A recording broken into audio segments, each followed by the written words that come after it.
I didn't fit there.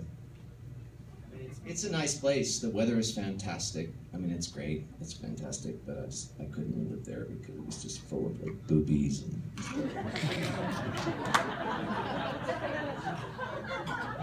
I love boobies, don't get me wrong. I love them. They're fantastic, but there just seemed to be a lot of them just hanging out. So I moved to Nashville, and I bought a couple houses there and just kind of moved around a little bit, and then I found this old house that's just right outside of town, and it was a fucking disaster. The house, when I walked into it, I brought my realtor in there, and he's like a classic Southern realtor who's like wearing a pink Brooks Brothers sweater. If anybody's wearing that tonight, I don't judge you. It's not like that. But he's just like, he's Old South, you know. And we walked in, and we walked in. He goes, "Now look, I'm gonna tell you right up front, man. This house is a little rough."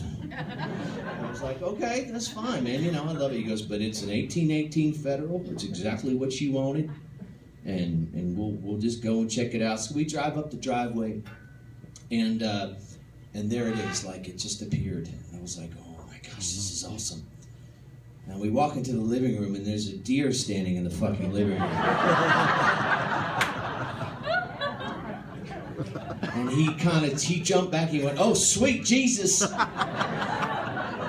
I was like, "I'll take it. I'm in, man, I'm in for this." Of course, it's haunted as a motherfucker.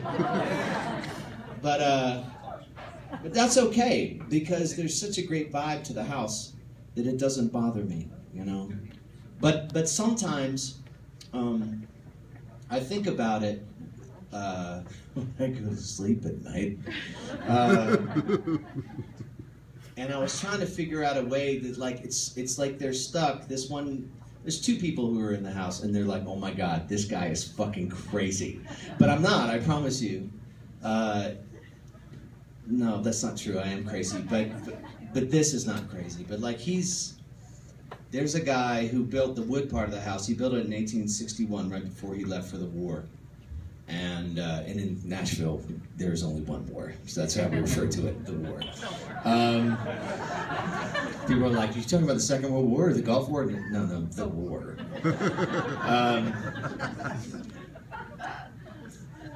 Anyway. I'm sorry, Kevin. But I feel like sometimes that he's like stuck in between these two places, you know? And I remember my daughter, Lucy, who's, at the time she was 3 and a half. And I was shaving in the bathroom, and she went, "Daddy, somebody's in our room." And I was like, "Okay." I walked in there, and I was like, "Well, where is he, honey?" She goes, "I don't know, he's gone." I was like, "What did he look like?" She's like, "Well, he was really tall, and he had one leg." And I was like, "What, is fucking Cap Morgan up in our house like he's a pirate?" I didn't think much about it. I just thought it was a child thing, you know, like in her brain. But then I started researching the deed of the house, and I realized that William Carroll had lost his leg in the Civil War. In Tennessee Cavalry. I thought, okay, so that motherfucker's in my bedroom. I got to get my head around this concept. That was the longest story for the shortest song. But anyway, I wrote a song about it that was on my last record. It's called The Wire.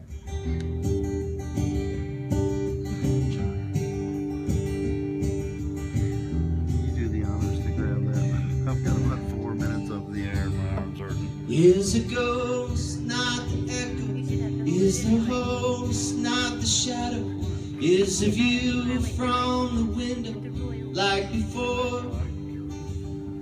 We blame time when it forgets all the lies that we trusted, and the caretaker can't take anymore.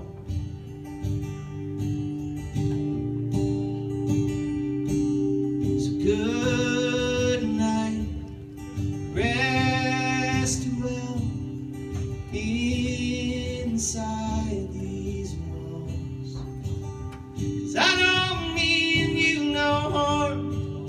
as lost as you are. Just come down from the wide. Just come down from the wide. Did you ever stop to listen? Between fate and good intention, there's a wire that runs the distance all alone. One part brave and one part strong, never broken, never gone. So good night, rest well inside these walls. I don't mean you no harm, just as lost as you are. Just come down from the wide. Please come down from the wide. Oh, oh, oh,